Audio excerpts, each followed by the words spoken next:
ከአንድ ዓመት ገደማ በፊት ነበር ወደ ለንደን ሲጓዝ የነበረ አውሮፕላን ተከስክሶ የ260 ሰዎች ሕይወት ያለፈው። የኛው ሰው ተወልደ ገብረ ማርያም ከዚያ አደጋ በኋላ ኪሳራ ውስጥ የሚገኘውን ግዙፉን ኤር ኢንዲያ እንዲያስተዳድሩ መመረጣቸው የሰሞኑን መነጋገሪያ አጀንዳ ነው። Air India's search for a new CEO is finally over. The Tata Group has named former Ethiopian Airlines chief Tewolde ገብረ ሰውየው በእርግጥ የደለበ ሲቪ ያላቸው ባስተዳድራቸውም አይታሙም፣ በትርፍ ይታወቃሉ። ነገር ግን በኢትዮጵያ አየር መንገድ የስልጣን ዘመናቸው ወቅት በኤርፖርት ውስጥ የግል እስር ቤት አላቸው ከሚል ጀምሮ ብዙ ክሶች ይቀርቡባቸው ነበር። በፍትህ መጽሔትና በዛሃበሻ የዩቲዩብ ቻናሎች ተደጋጋሚ ክሶችና ሐሜቶች ይቀርብባቸው ነበር።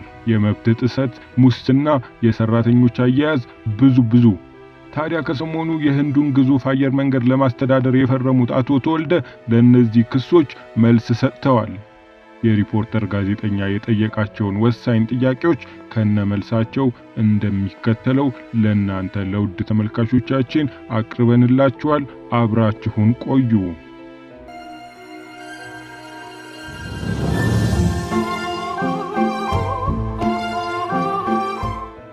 ሪፖርተር የኢትዮጵያ አየር መንገድ ከቅርብ ጊዜ ወዲህ ብዙ ወቀሳዎች እየቀረቡበት ነው። ወቀሳዎቹን ጨመቅ አድርገን ስናቀርባቸው አንደኛ ከፍተኛ የሆነ ሙስና እንደሚፈጸም፣ በሌላ በኩል የሰራተኞች የሰብአዊ መብት ጥሰት እንዳለ፣ እንዲሁም ሰራተኞች ያለአግባብ ይባረራሉ የሚሉ ቅሬታዎች ይሰማሉ። አየር መንገዱ በራሱ መንግስት ሆኖ ሰራተኞቹን የሚያስርበት እስር ቤት አለው የሚሉ አቤቱታዎች ሁሉ ይቀርባሉ። በፊት በማህበራዊ የትስስር ገጾች ይቀርቡ የነበሩ ቅሬታዎች አሁን በቴሌቪዥን ጭምር እየቀረቡ ነው። ለእነዚህ አቤቱታዎች የአየር መንገዱ ማኔጅመንት ምላሽ ምንድነው? አቶ ተወልደ ጥሩ ጥያቄዎች ናቸው። አቤቱታዎቹ ያስቁኛል። የምስቅበት ምክንያት አለኝ። እንዲህ አይነት አቤቱታዎች እየቀረቡ እንዴት ትስቃለህ የሚል ጥያቄ ሊቀርብ ይችላል። እኔ የምስቀው በሬ ወለደ አይነት ውሸት ተቀነባብሮ ስለሚቀርብ ነው። የሚቀርበው የፈጠራ ድራማ ስለሆነ ይህንን ድራማ ለሚሰማ ሰው ለተወሰነ ጊዜ ግራ ሊያጋባው ይችላል። ነገር ግን ውሎ አድሮ ሀቅ መውጣቱ አይቀርም። ማንኛውም ሰው ይህን ሰምቶ ዝም አይልም። ማጣራቱ አይቀርም። መንግስት ያጣራል፣ የሚመለከታቸው ድርጅቶች ያጣራሉ፣ አበዳሪዎች ያጣራሉ። ምክንያቱም ገንዘባቸው ያለው እኛ ጋር ነው። ሰራተኛው ያጣራል። ትላልቅ ደንበኞች እንደ የተባበሩት መንግስታት ድርጅት ያሉ የዓለም የምግብ ፕሮግራምና የመሳሰሉት ይህ ነገር እውነት ነው ወይ ብለው ማጣራታቸው አይቀርም። እነዚህ ሁሉ አካላት ማጣራታቸው አይቀርም። ሲያጣሩ ምንም አይነት ነገር እንደማያገኙ ስለማውቅ ነው የምስቀው። ሪፖርተር ቀደም ሲል የተለያዩ ግለሰቦች በማህበራዊ የትስስር ገጾች በብዕር ስም እያደረጉ ነበር የሚጽፉት። አሁን ግን በቴሌቪዥን ጭምር በግልጽ እየቀረቡ ነውና ይህን ነገር ሙሉ በሙሉ ፈጠራ ነው ማለት ይቻላል። በቴሌቪዥን ቀርበው ምስላቸው እየታየ በቃለ መጠይቅ የሚቀርቡ ግለሰቦች የሚናገሩት እውነት የለውም። የሚያጣቅሷቸው መረጃዎችም እኮ አሉ። አቶ ተወልደ ጃክ ዌልች የሚባል የግዙፍ የጀነራል ኤሌክትሪክ ኩባንያ ዋና ስራ አስፈጻሚ ሆኖ የመራ ታዋቂ ግለሰብ ነበር። አሁን በህይወት የለም። ኩባንያውን ለ20 ዓመታት የመራና በስኬት ያሸጋገረ ዋና ስራ አስፈጻሚ ነበር። ጃክ ዌልች የሚጠቀስ አባባል አለው። ይህም ውጤታማ ኩባንያዎች ጠላት አያጡም የሚል ነበር። አንድ ኩባንያ ወይም አመራር ስኬታማ እየሆነ ሲሄድ ምቀኛ ይበዛበታል። ወደ ኋላ ሊጎትተው የሚሞክር አካል አያጣም የሚል ነበር። በጣም ትክክል ነው፣ እውነቱን ነው። በውጭው ዓለም በስኬት ማማ ላይ የሚታየው የኢትዮጵያ አየር መንገድ በየአቪዬሽን ጉባኤው የሚመሰገነው የሚሸለመውና ዓለም አቀፍ ዕውቅና የሚሰጠው የኢትዮጵያ አየር መንገድ ወደ ሀገር ቤት ስትመጣ የሚወራበት አሉባልታ የሚገርም ነው። ዓለም ያደነቀው ስኬት፣ ዓለም አቀፍ ሚዲያዎች ያደነቁት ስኬት፣ እድገት፣ ትርፍና ማስፋፊያ ሙስና ቢኖረው ኖሮ፣ የመልካም አስተዳደር ችግር ቢኖረው ኖሮ እንዴት እዚህ ደረጃ ሊገኝ ይችላል ተብሎ ሊጠየቅ ይገባል። የአፍሪካ አየር መንገዶችን የገደላቸው አንዱ ምክንያት ሙስና ነው። የኬንያ ኤርዌይስን የዛሬ 4 ዓመት ስናጣራ 80% የአውሮፕላን መለዋወጫው የሚገዛው በደላሎች አማካይነት ነበር። የኢትዮጵያ አየር መንገድ ዕቃ ግዢ ላይ ደላላ ማስገባት በፖሊሲ የተከለከለ ነው።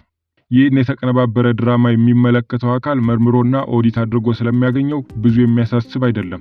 ወደ ግለሰቦቹ ስንመጣ የፈጠራ ድራማ እያቀነባበሩ በማህበራዊ ሚዲያና በሌሎችም ሚዲያዎች የሚያቀርቡት እነማን ናቸው ብለን እንጠይቅ።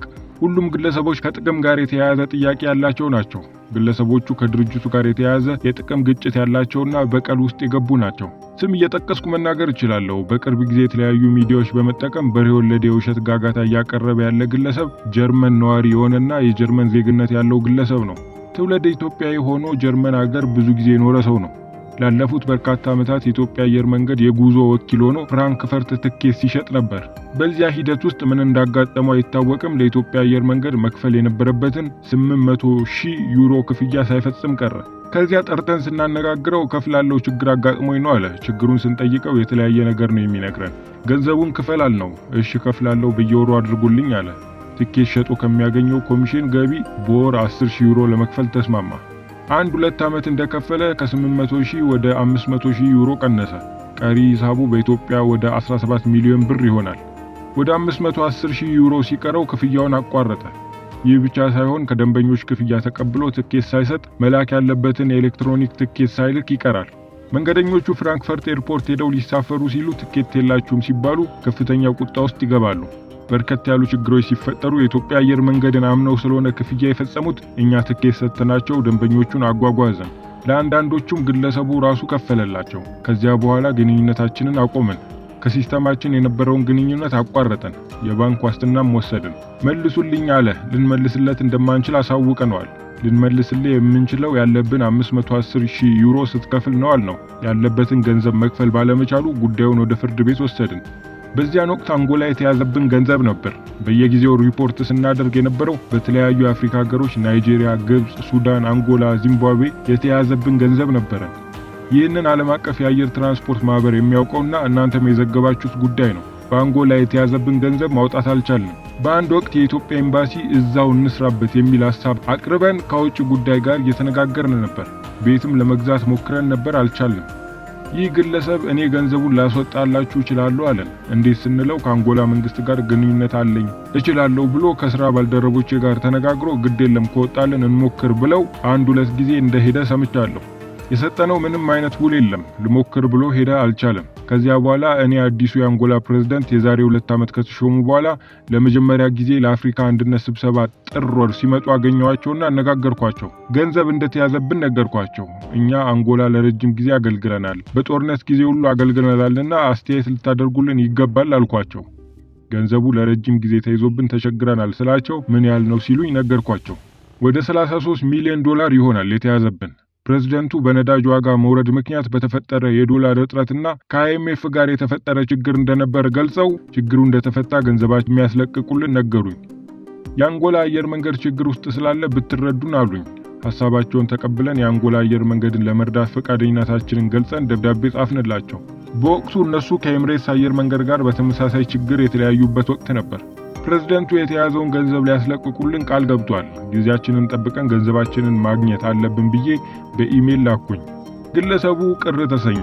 እሱ እኔ እየሞከርኩኝ ነበር ሲል የአንተ እገዛ አያስፈልግም ብዬ በራሳችን እንጨርሳለን አልኩት።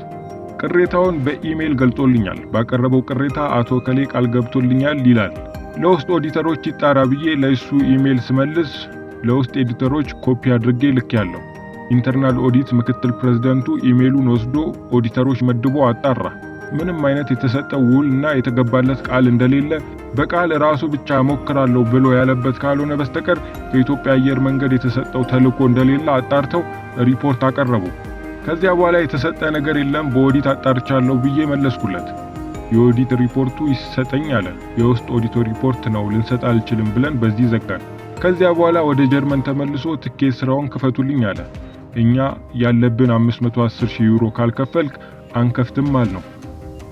ግለሰቡ ቅሬታውን ለኢትዮጵያ መንግስት በጽሑፍ አቅርቧል። ያለውን ቅሬታ ጨማምሮ የኢሜል ልውውጦችንና የድምጽ ጭምር አድርጎ ለመንግስት አቅርቧል። መንግስት ቅሬታውን አይቶ ተጨባጭ ነገር ስላጣበት የሚመለከታቸው ኃላፊዎች ለኢትዮጵያ አየር መንገድ የዳይሬክተሮች ቦርድ አቀረቡ። ቦርዱ የቀረቡትን መረጃዎች ይዞ ለቦርድ ጸሐፊ ሰጠ። ቅሬታው ማኔጅመንቱ ላይ ስለሆነ የቦርድ ጸሐፊ በቀጥታ የኦዲት ክፍሉ እንዲያጣራ ያድርግ። የኦዲት ክፍሉ ያጣራውን በቀጥታ እኛ ሳናየው ለቦርድ ያቅርብ በማለት ለቦርድ ጸሐፊው ደብዳቤ ጻፍኩኝ። ኦዲተሮች እንደገና ተመድበው የጻፈውን በሙሉ አጣሩ። የኢትዮጵያ አየር መንገድ የሚያጓጉዘው የኢትዮጵያ ብሔራዊ ባንክ ገንዘብ ሁሉ እንደጠፋ ገልጿል። የብሔራዊ ባንክ ገንዘብ እንዴት እንደሚጓጓዝ ባንኩ ያውቀዋል። በቻርተር በረራ አጃቢ የሴኩሪቲ ሰዎች ተመድበው ከማተሚያ ቤቱ ተጓጉዞ አውሮፕላኑ ውስጥ ሳይከፈት ብሔራዊ ባንክ ራሱ በደህንነትና በፖሊስ አሳጅቦ ነው ወደ ግምጃ ቤት የሚሄደው። እነዚህ የሐሰት ክሶች ስለ ጉዳዩ ለማያውቁ ሰዎች ሊያሳስቱ ይችላሉ። የቀረቡትን አቤቱታዎች ኦዲተሮች አጣርተው ምንም ነገር እንዳላገኙ ለቦርድ ሪፖርት አቀረቡ። ቦርዱ ተመልክቶ ተጨባጭ ነገር ሲያጣ ጉዳዩ ተዘጋ። ግለሰቡ የፍራንክፈርት ቢሮ ለምን ተዘጋ? ስራውን ለምን አልቀጠልኩም? ከአንጎላ ስላስወጣሁት ገንዘብ የኮሚሽን ክፍያ ይገባኛል የሚል ቅሬታ የሚያቀርበው በዚህ ምክንያት ነው። እዚህ ድርጅት ውስጥ ሊደረጉ የማይችሉ የፈጠራ ክሶችን ያቀርባል። ሪፖርተር የኢትዮጵያ አየር መንገድ በፖሊሲው ደላላ የማይቀበል ከሆነ ለዚህ ግለሰብ በአንጎላ የተያዘውን ገንዘብ እንዲያስለቅቅ ለምን ስራው ተሰጠው? ያለበትን 510,000 ዩሮ ሳይከፍል ለአንጎላ ገንዘብ የማስለቀቅ ስራ እንዴት ተሰጠው? አቶ ተወልደ በወቅቱ የተያዘውን ገንዘብ እናስወጣላችኋለን የሚሉ ግለሰቦች ነበሩ። ገንዘቡ በአንጎላ ተይዞብን ረጅም ጊዜ ቆይቷል። ገንዘቡ የምንዛሪ ተመኑ ቀንሷል። በአፍሪካ ሀገሮች የገንዘብ ተመን ለውጥ ይደረጋል። ንብረት ላይ መዋል ፈልገን አልቻልንም። ስለዚህ እናስወጣላችኋለን የሚሉ በተለይ ከአንጎላ ባንክ ጋር ግንኙነት ያላቸው ግለሰቦች ሊረዱን ሲሞክሩ ነበር። እኛ የሥራ ውል የሰጠነው ግለሰብ የለም በአንጎላ ከሚገኘው የሽያጭ ወኪላችን በስተቀር። የሽያጭ ወኪላችን ያስወጣው ትንሽ ገንዘብ ነበር። አቤቱታ ያቀረበብን ግለሰብ ግን ይህን ገንዘብ ካላስወጣህልን ይህን ያክል እንከፍልላለን ብለን የሰጠነው ኮንትራት የለም። ገንዘቡን ባስወጣህ ልጠቀም እችላለሁ የሚል የራሱ ሐሳብ ነው። በተረፈ የነበረበትን 510,000 ዩሮ ሊከፍለን ባለመቻሉ ጉዳዩን ፍርድ ቤት ወስደን አስወስነናል። በጀርመን ፍራንክፈርት ፍርድ ቤት አስፈርደናል። ውሳኔው በእጃችን ይገኛል። በኢትዮጵያም የጀርመን ፍርድ ቤት ውሳኔ ይዘን በአቃቤ ሕግ በኩል ክስ መስርተናል።